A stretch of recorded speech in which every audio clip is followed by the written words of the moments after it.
What's going on YouTube? Welcome back. Today we're going to be talking about an interesting topic, yes, how you can use decaffeinated beverage alternatives to improve performance and well-being. The reason I'm making this video is because I feel personally attacked. I have been bullied, disgraced even by insults because I drink decaf coffee instead of the regular caffeinated version. People hit me with, "Oh, what's the point? It tastes like dirt. Did a tampon come with that?" Yeah, but listen, okay, relax. Let me explain to you. Let me just get my point across. All right. It's strategic.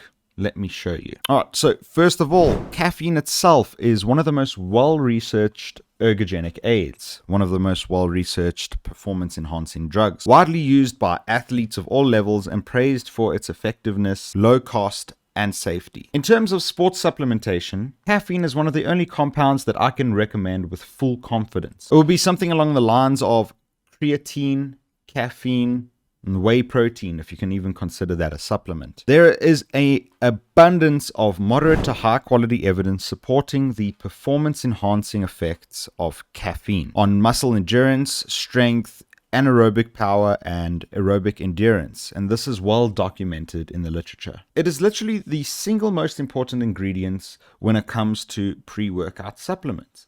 So much so that the only thing that I personally consume pre-workout is a meal and a cup of coffee. Sure, there are other ingredients that seem to also have a positive effect on performance, things like citrulline, beta-alanine, betaine, L-theanine, and nitrogen oxide.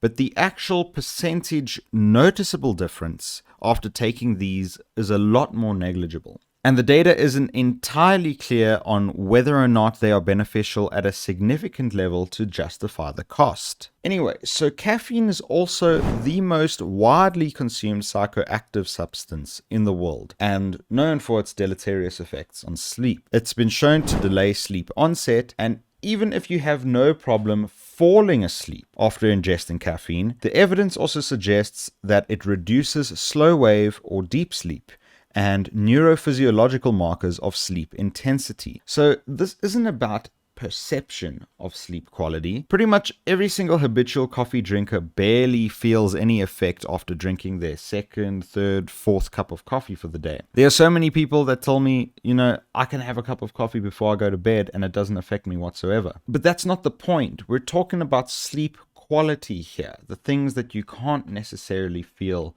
right there in the moment. And whether or not you're aware of it, having caffeine right before bed, having caffeine in your bloodstream when you're going to sleep is very likely to have a negative effect. It can lead to a vicious cycle at which caffeine, the very substance that can cause the disruption of your sleep and cause you to feel tired in the morning, is used to remedy that tiredness that you feel in the morning. This is called the coffee cycle. Caffeine-induced sleep change may not only underlie the daytime sleepiness it is meant to remedy, but also have negative consequences on key aspects of general health and functioning that depend on undisturbed sleep. So my recommendation, in order to reap the most benefit from caffeine or coffee, is that you use it more sparingly in two ways. Number one, reserve the bulk of your caffeine ingestion, if not all, for sports performance purposes only.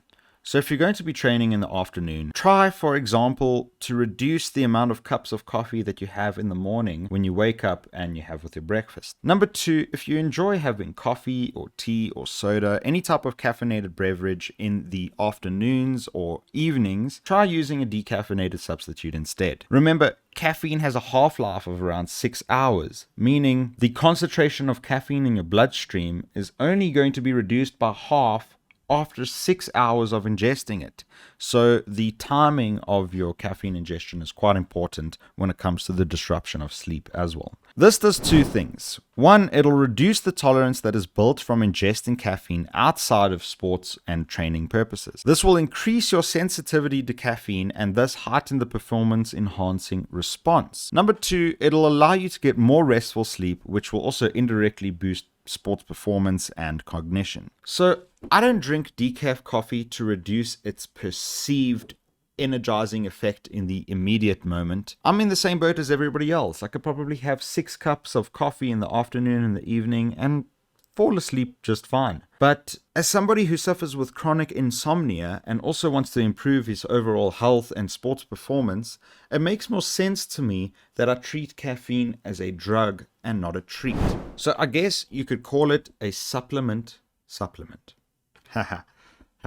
Alright, so that's pretty much my take and what I recommend, especially for people who do actually suffer with having consistent sleep schedules and have problems falling asleep, is that you just simply look at your caffeine, you look at the controllable factors that you can alter within your lifestyle, and if caffeine is one of them, then it's really something that is easily fixable, something that is easily remediable. I'm gonna stop, but I hope you get the point. Thank you for watching. This is Bradley Cater, and let me know if you have any questions, concerns around the topic, and any ideas for future video. I'll check you in the next one. Peace.